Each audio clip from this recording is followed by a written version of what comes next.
नमस्कार दोस्तों, तो स्वागत है आपके अपने परिवार एग्जाम्स परिवार में। इस चैनल के माध्यम से समस्त बीएसएससी इंटर स्तरीय एग्ज़ाम की प्रैक्टिस सेट कराई जा रही है, जो इसका सीरीज चल रहा है।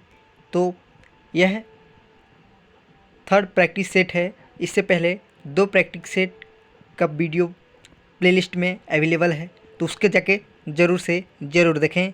तो शुरू करते हैं आज का प्रैक्टिस सेट। तो जीके का प्रैक्टिस सेट में पहला प्रश्न देखिए। प्रश्न है कि ओरिएंटल बैंक ऑफ कॉमर्स और यूनाइटेड बैंक ऑफ इंडिया का विलय निम्नलिखित में से किस बैंक के साथ हुआ है। तो इसका जो आंसर हो जाएगा, इसका आंसर हो जाएगा पंजाब पीएनबी बैंक के साथ इसका विलय किया गया था। किसके साथ किया गया था? पीएनबी के साथ इसका विलय किया गया था। नेक्स्ट प्रश्न देखते हैं। अगला प्रश्न है कि भारत में पोस्टल इंडेक्स यानी कि पिन कोड की शुरुआत हुई थी। तो पिन कोड की शुरुआत भारत में कब हुई थी? तो पिन कोड की शुरुआत 1972 यानी कि 1972 में किया गया था। बता दें, पिन कोड में कुल 6 नंबर होते हैं। कितने नंबर होते हैं? 6 नंबर होते हैं। कितने नंबर होते हैं? 6 नंबर होते हैं। और इसका शुरुआत जो है 15 अगस्त 1972 से किया गया था। अगला प्रश्न देखते हैं। अगला प्रश्न है कि भारतीय विशेष आर्थिक नियम संशोधन किस वर्ष हुआ? भारतीय विशेष आर्थिक नियम संशोधन किस वर्ष हुआ? तो यह जो है यह 2006 को हुआ था। कब हुआ था? 2006 को हुआ था। 10 फरवरी 2006 को किया गया था। अगला प्रश्न देखते हैं कि वायुमंडलीय दबाव किसके द्वारा मापा जाता है? वायुमंडलीय दबाव किसके द्वारा मापा जाता है? तो इससे जो है बैरोमीटर से मापा जाता है। किससे मापा जाता है? बैरोमीटर से मापा जाता है। बैरोमीटर से। अगर सिस्मोग्राफ की बात करें, सिस्मोग्राफ तो भूकंप का नाप जो होता है सिस्मोग्राफ के द्वारा होता है। एमीटर जानते ही हैं। अगला प्रश्न देखते हैं कि वल्लभ भाई पटेल को सरदार की पदवी किसने दी थी? तो किसने दी थी? सरदार की पदवी जो है वह महात्मा गांधी के द्वारा दिया गया था। किसके द्वारा दिया गया था? महात्मा गांधी के द्वारा सरदार की पदवी दी गई थी। तो कब दी गई थी? बारदोली सत्याग्रह में दिया गया था। और बारदोली सत्याग्रह कब हुआ था? तो 1928 को बारदोली सत्याग्रह हुआ था। सर्वप्रथम महात्मा गांधी के द्वारा ही इन्हें सरदार की उपाधि दी गई थी। उसके बाद बारदोली की महिलाओं के द्वारा दिया गया था। अगला प्रश्न देखते हैं। अगला प्रश्न है कि मार्क्स के अनुसार मूल्य का स्रोत क्या है? तो मार्क्स के अनुसार मूल्य का स्रोत जो है वह है श्रम। क्या है? श्रम। मार्क्स के अनुसार मूल्य का स्रोत क्या है? तो श्रम है। अगला प्रश्न देखते हैं। अगला प्रश्न है कि भारत में बाहरी आक्रमण अथवा सशस्त्र विद्रोह के कारण भारत के राष्ट्रपति द्वारा राष्ट्रीय आपात की घोषणा किसके अंतर्गत की जाती है की गई है? किसके अंतर्गत की जाती है? तो इसका आंसर जो है इसका आंसर जो है वो हो जाएगा अनुच्छेद 352 के द्वारा। 352 के द्वारा राष्ट्रीय आपातकाल लगा जाता है। अगर राष्ट्रपति शासन की बात करें तो 356 के द्वारा राष्ट्रपति शासन लगाया जाता है। राष्ट्रपति शासन की बात करें तो 356 और 360 की अगर बात करी जाए तो वित्तीय आपात जो है वित्तीय आपात 360 के द्वारा लगाया जाता है। और 368 में संविधान संशोधन है। संविधान संशोधन कॉन्स्टिट्यूशनल अमेंडमेंट की बात जो है 368 में की गई है। अगला प्रश्न की बात करें तो अगला प्रश्न है कि सामुदायिक विकास कार्यक्रम का प्रारंभ किस वर्ष किया गया? तो सामूहिक विकास कार्यक्रम जो है वह जो है 1952 में किया गया था। कब किया गया था? 1952 में किया गया था। कब किया गया था? 1952 में किया गया था। अगला प्रश्न की बात करें तो अगला प्रश्न है कि सन 1923 में नागपुर में कौन सा सत्याग्रह हुआ। तो कौन सा सत्याग्रह हुआ है, तो 1923 में ध्वज सत्याग्रह हुआ है। कौन सा सत्याग्रह हुआ है, ध्वज सत्याग्रह हुआ है। नमक सत्याग्रह की बात करें तो यह जो है नमक सत्याग्रह 1930। अगला प्रश्न देखते हैं, व्यक्तिगत सत्याग्रह 1940। ठीक है। अगला प्रश्न की बात करें तो निम्नलिखित में से कौन सा संप्रदाय बौद्ध धर्म का नहीं है। कौन सा संप्रदाय जो है वो बौद्ध धर्म का नहीं है, तो वह जो है वो दिगंबर संप्रदाय है। इसका आंसर हो जाएगा दिगंबर संप्रदाय। दिगंबर संप्रदाय जो है वो जैन धर्म से संबंधित है। कौन धर्म से, जैन धर्म से संबंधित है। हीनयान, महायान, थेरवाद यह बौद्ध संप्रदाय का से संबंधित है। अगला प्रश्न बात करें कि अगला प्रश्न है कि जिस समय दिल्ली ब्रिटिश भारत की राजधानी बनी उस समय वायसराय कौन था। तो उस समय वायसराय जो है वह लॉर्ड हार्डिन थे। कौन थे, हार्डिन। ये कब स्थानांतरित किया गया था, तो यह जो है 1911 में दिल्ली दरबार लगाया गया था, तब स्थानांतरित किया गया था। अगला प्रश्न है कि सन 1936 में भारतीय नागरिकता स्वतंत्रता संघ की स्थापना किसने की। प्रश्न है कि सन 1936 में भारतीय नागरिक स्वतंत्रता संघ की स्थापना किसने की। तो इसका आंसर हो जाएगा किसने की, जवाहरलाल नेहरू के द्वारा किया गया था। किसके द्वारा किया गया था, जवाहरलाल नेहरू के द्वारा किया गया था। अगला प्रश्न देखते हैं कि निम्नलिखित में से किस विश्वविद्यालय की स्थापना पहले की गई थी। तो पहले की गई थी तो सबसे पहले किसका किया गया था, देख लेते हैं। अगर स्थापना की बात करें तो सबसे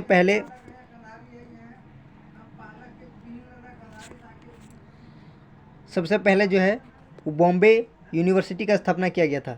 बॉम्बे यूनिवर्सिटी का स्थापना किया गया था और यह कब किया गया था, 1857 को किया गया था। 1857 को किया गया था। बॉम्बे यूनिवर्सिटी का स्थापना 1857 को किया गया था। अगर बनारस हिंदू विश्वविद्यालय की बात करें तो यह जो है 1916 में इसकी स्थापना की गई थी और मदन मोहन मालवीय के द्वारा स्थापना किया गया था। अगर बात करें अगले प्रश्न की बात करें, अगला प्रश्न है कि योसेमाइट क्या है। योसेमाइट जो है वह झरना है। क्या है, झरना है। और यह झरना कैलिफोर्निया, यूएसए के कैलिफोर्निया में है। कहाँ है, कैलिफोर्निया में है। यह जो है झरना है और यह कहाँ है, कैलिफोर्निया, यूएसए के कैलिफोर्निया में है। अगला प्रश्न है कि प्रथम भारतीय उपग्रह आर्यभट्ट किस वर्ष छोड़ा गया था। प्रथम भारतीय उपग्रह आर्यभट्ट कब छोड़ा गया था, तो यह जो है 1975 में छोड़ा गया था। कब छोड़ा गया था, 1975 में छोड़ा गया था।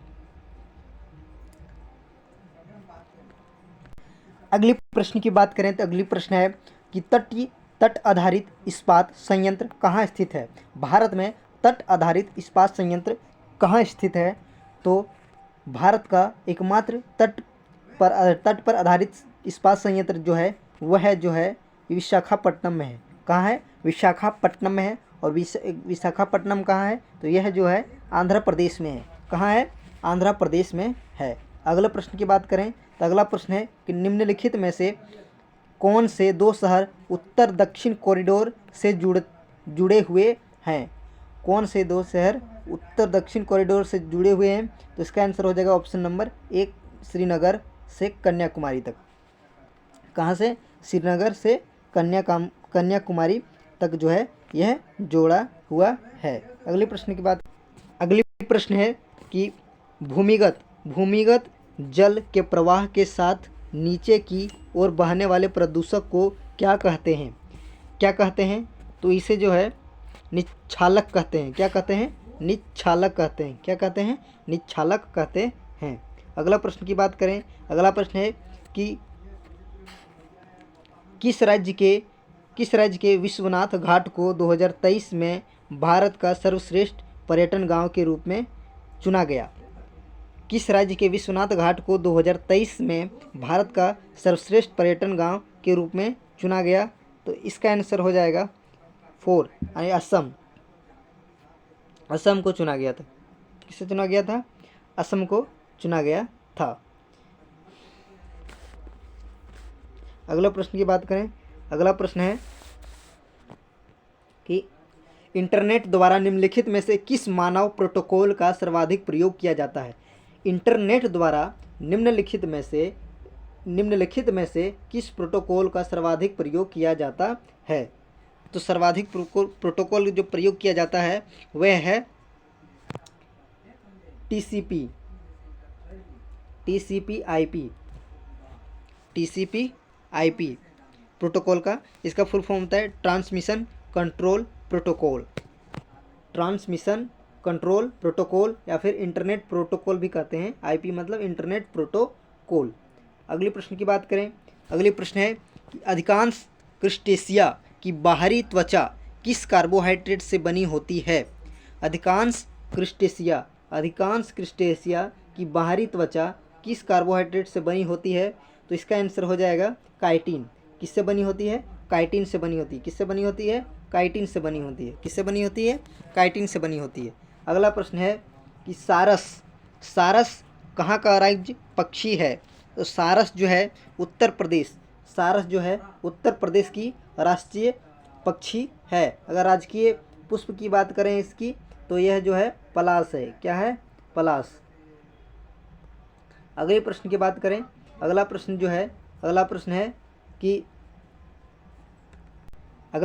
है कि किस देश में भारत के बाहर दुनिया का दूसरा सबसे बड़ा मंदिर बना गया है? तो किस देश में बनाया गया है? अमेरिका में बनाया गया है। कहाँ बनाया गया है? अमेरिका में बनाया गया है। इसका उद्घाटन जो है वो 2023 में किया गया। कब किया गया है? 2023 में यह अमेरिका में बनाया गया है। और पहला भारत के बाहर सबसे बड़ा मंदिर जो है वह है कंबोडिया में। कहाँ है? कंबोडिया में है। कंबोडिया में है। ठीक है। अगला प्रश्न की बात करें। अगले प्रश्न की बात करें कि अगला प्रश्न है कि धन के प्रयोग के बिना वस्तु का आदान प्रदान किस प्रणाली के अंतर्गत आता है? धन के प्रयोग के बिना वस्तुओं का आदान प्रदान किस प्रणाली के अंतर्गत आता है? तो यह जो हो जाएगा विनिमय प्रणाली हो जाएगा। इसका आंसर क्या हो जाएगा? विनिमय प्रणाली हो जाएगा। अगले प्रश्न की बात करें तो अगला प्रश्न है कि निम्नलिखित में से कौन सा पशु नमक का सबसे बड़ा सेवन करता है? सबसे अधिक सेवन करता है? कौन सा पशु नमक का सबसे अधिक सेवन करता है? तो कौन सा पशु सबसे अधिक नमक का सेवन करता है? तो ऊँट जो है वह सबसे अधिक नमक का सेवन करता है। अगला प्रश्न की बात करें तो अगला प्रश्न है कि निम्नलिखित में से कौन सा एयरपोर्ट केवल घरेलू एयरपोर्ट है? निम्नलिखित में से कौन सा एयरपोर्ट केवल घरेलू एयरपोर्ट है? तो इसका आंसर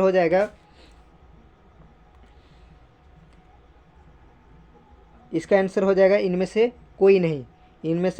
कोई नहीं। सभी जो है यह अंतर्राष्ट्रीय एयरपोर्ट हैं। अगला प्रश्न है कि विश्व का सबसे बड़ा मरुस्थल है? तो विश्व का सबसे बड़ा मरुस्थल जो है वह सहारा मरुस्थल है। और यह कहाँ है? दक्षिण अफ्रीका में है। कहाँ है? अफ्रीका महादेश में है। थार की बात करें, थार जो है वो भारत का सबसे बड़ा मरुस्थल है।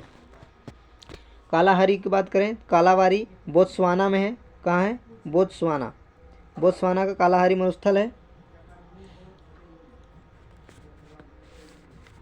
अगले प्रश्न की बात करें तो अगला प्रश्न है कि विश्व बैंक ने वित्त वर्ष 2023-24 के लिए भारत की जीडीपी ग्रोथ का क्या पूर्वानुमान लगाया है?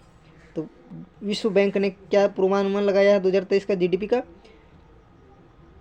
तो यह जो है 6.30% लगाया है। 6.30% लगाया है। अगले प्रश्न की बात करें तो अगला प्रश्न है कि निम्नलिखित में से किसने नोबेल पुरस्कार नहीं जीता है? किसने नोबेल पुरस्कार नहीं जीता है? तो इसका आंसर हो जाएगा सर जगदीश चंद्र बोस। इसने नोबेल पुरस्कार नहीं जीता है। बात करें चंद्रशेखर की और हरगोविंद खुराना को 1968 में नोबेल पुरस्कार से सम्मानित किया गया था। इन्हें चिकित्सा के क्षेत्र में दिया गया था। अगर चंद्रशेखरन की बात करें तो ये इसे जो है भौतिकी में 1983 में दिया गया है। नोबेल 1983 में दिया गया है और भौतिकी क्षेत्र में दिया गया है। अगले प्रश्न की और अगर देखें वीएस नोएपॉल को तो इसे जो है 2001 में दिया गया है, साहित्य के क्षेत्र में दिया गया है। अगले प्रश्न की बात करें।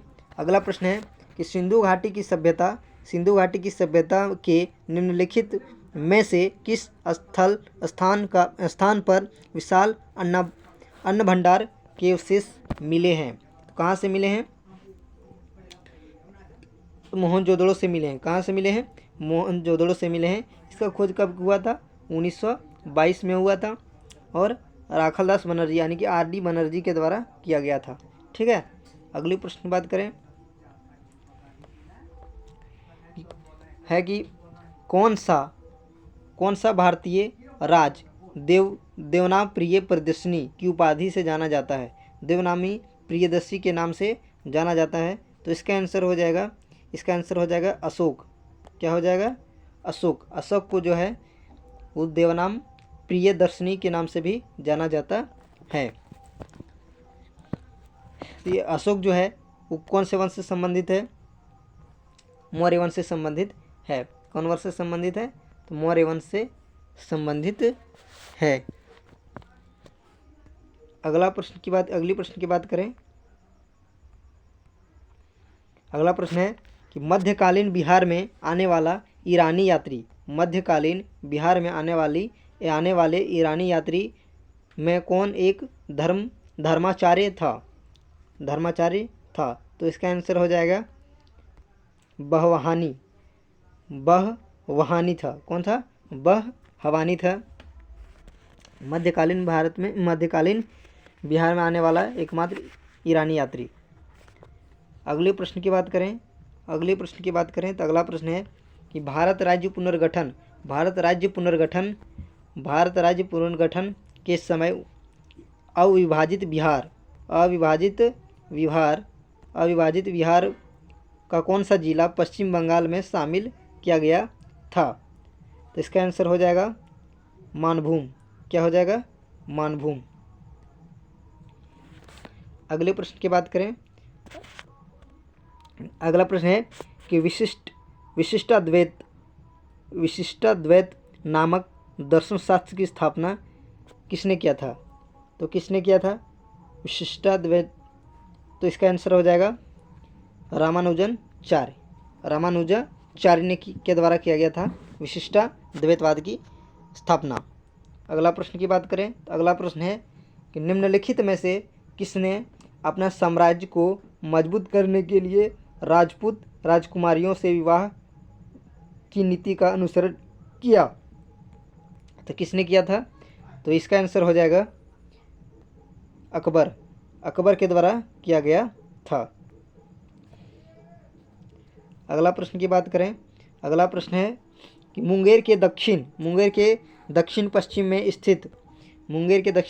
स्थित सुरगुजागढ़ किस इतिहास के लिए प्रसिद्ध है? तो किसके लिए प्रसिद्ध है?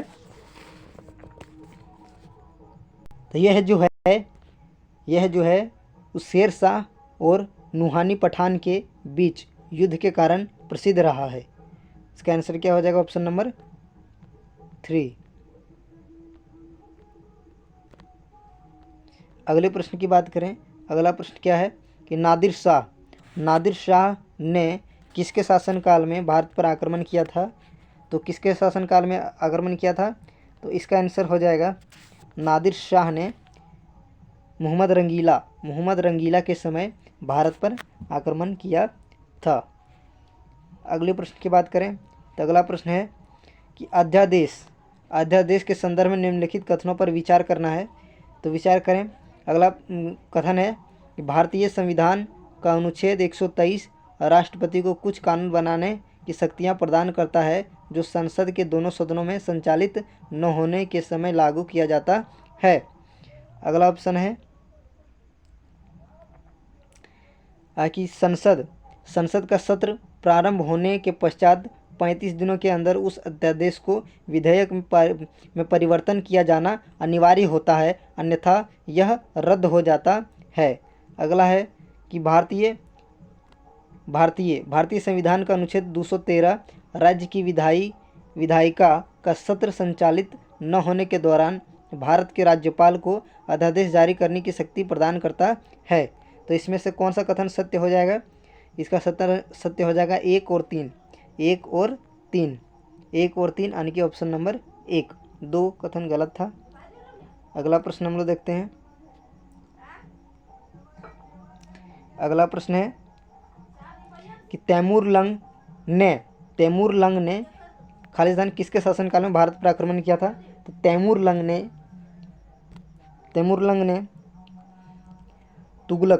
तुगलक वंश के शासनकाल में भारत पर आक्रमण किया था और इसके बाद ही सैयद वंश का स्थापना किया गया था। सैयद वंश की स्थापना किसने किया था? तो खिज्र खां के द्वारा किया गया था। खिज्र खां के द्वारा इसका सैयद वंश की स्थापना किया गया था। अगर दिल्ली सल्तनत की बात करें तो सबसे पहले गुलाम वंश था। कौन था? गुलाम वंश था। गुलाम वंश के बाद खिलजी वंश था। खिलजी वंश के बाद तुगलक वंश था। तुगलक वंश के बाद सैयद वंश के बाद लोधी वंश, उसके बाद बाबर आने की मुगल वंश। अगली प्रश्न की बात करें तो अगला प्रश्न है कि भारत की यात्रा करने वाला पहला अंग्रेज यात्री कौन था? तो बिहार की यात्रा करने वाला पहला अंग्रेज यात्री कौन था? तो इसका आंसर हो जाएगा रॉल्फ फिच जो है बिहार का यात्रा करने वाला पहला अंग्रेज था। अगला प्रश्न की बात करें। अगला प्रश्न जो है वह है कि पानीपत की पहली लड़ाई बाबर और किसके बीच हुआ था? बाबर और सिकंदर लोधी के बीच में हुआ था और इस युद्ध में लोधी मारे जाने वाला सल्तनत काल का पहला शासक था जो कि युद्ध स्थल में मारा जाने वाला था। अगला प्रश्न की बात करें तो अगला प्रश्न है कि रानी लक्ष्मीबाई कहाँ की शासिका थी? तो रानी लक्ष्मीबाई जो है वह झांसी की थी। कहाँ की थी? झांसी की थी। अगला प्रश्न है कि मराठा शासकों के प्रधानमंत्री क्या कहलाते थे? तो क्या कहलाते थे? पेशवा कहलाते थे। क्या कहलाते थे? पेशवा। अगर मराठा की बात करें इसके दरबार में अष्टप्रधान रहते थे। कौन रहते थे? अष्टप्रधान में से सबसे प्रमुख जो है वो पेशवा होता था। अगला प्रश्न है कि बिहार में राष्ट्रपति शासन प्रथम बार कब लागू किया गया था? तो बिहार में राष्ट्रपति शासन पहली बार कब लागू किया गया था? तो पहली बार जो है 29 जून 1968 को पहली बार राष्ट्रपति शासन लगाया गया था बिहार में। अगर अगली प्रश्न की बात करें, अगला प्रश्न है कि किसे Dada Saheb Phalke lifetime achievement award 2023 से सम्मानित किया गया है? किसे सम्मानित किया गया है? तो 45 का हो जाएगा वहीदा रहमान। किसे सम्मानित किया गया है? वहीदा रहमान। अगला प्रश्न है कि औरंगजेब का मकबरा स्थित है। औरंगजेब का मकबरा जो है वो दौलताबाद में है। कहाँ है? दौलताबाद में है। अगला प्रश्न की बात करें, अगला प्रश्न है डैश मंदिर का निर्माण राजराज चोल के द्वारा किया गया था। तो इसका जो हो जाएगा वो क्या हो जाएगा? बृहदेश्वर मंदिर का निर्माण जो है वो राजराज प्रथम ने किया था। अगला प्रश्न है कि भारत का सबसे लंबा नदी डेल्टा प्रदेश है। भारत का सबसे लंबी डेल्टा प्रदेश है तो यह जो है कहाँ है? तो यह जो है गंगा डेल्टा है। कहाँ है? गंगा डेल्टा है, जो कि पश्चिम बंगाल में स्थित है, जो विश्व की सबसे लंबी और बड़ी नदी डेल्टा है। अगला प्रश्न है कि यूरोपीय पुरुष गोल्फ टीम ने किस टीम को हराकर 2023 राइडर कप जीता था? तो किसने जीता था? किसे हराकर जीता गया था? तो इसका आंसर हो जाएगा अमेरिका को हराकर जीता था। यहाँ पर याद रखना है कि गोल्फ जो है